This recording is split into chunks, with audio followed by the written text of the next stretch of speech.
God's love. Suffering or happiness. Granting of prayer.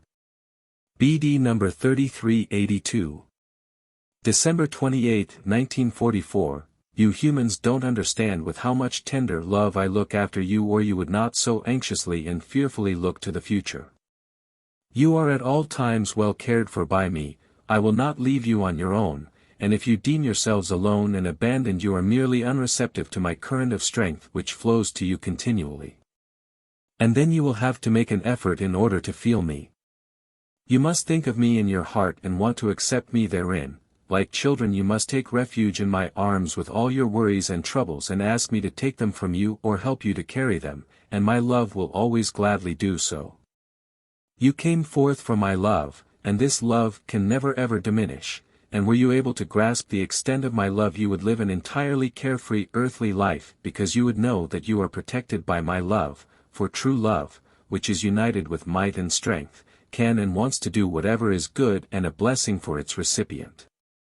However, my love embraces all my living creations, and therefore I only want what benefits them. I want to make them blissfully happy without end, and I want to enable them to feel my love, because this denotes their beatitude.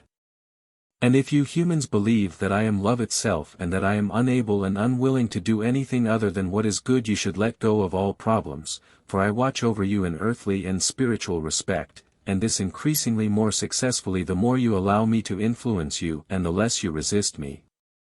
And if your soul is anxious, then it is still held captive by the world and has to free itself from it. It must entrust everything to me and leave it up to me as to how I direct your earthly life. It has to be willing to make sacrifices if I require a sacrifice, for then it will only be in the interest of its spiritual welfare. And I truly know what the soul needs. I know when it is at risk, and I know the right remedy to protect it from danger. And yet, I am also willing to grant your earthly wishes if you appeal to me from the bottom of your heart and faithfully wait for the fulfillment of your prayers. For my love will not let you go short, it always gives and fulfills as long as you look upon me as your Father and approach me with childlike love. As soon as you believe in my love. For love does not deny itself but is always willing to give. And what you occasionally regard as suffering is often merely the bridge to happiness, yet to the kind of happiness which is permanent and can never be destroyed again. In order to reach a major goal, you often must take cumbersome paths and not lose heart, for the goal is desirable and compensates for all previous disappointments and complications. But anyone who becomes weak and exhausted on the way will not reach the goal. And he is the one I want to encourage and provide with strength, because my love cannot deny him help.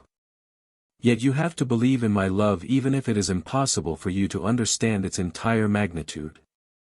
Believe in it and try to be like me by becoming love. You, too, should hand out what you own and thereby give me the right to work in and through you, and you will be strengthened on your path through life. You will overcome all obstacles and gratefully and humbly accept whatever my hand gives you. Suffering and happiness. For both are sent by me to advance your soul's development. If you always remain in contact with me, if your heart constantly strives towards me and confides its grief to me, I will comfort and strengthen you and relieve you of your grief. For my love will not leave you in distress if you want to be my own and belong to me for all eternity. Amen.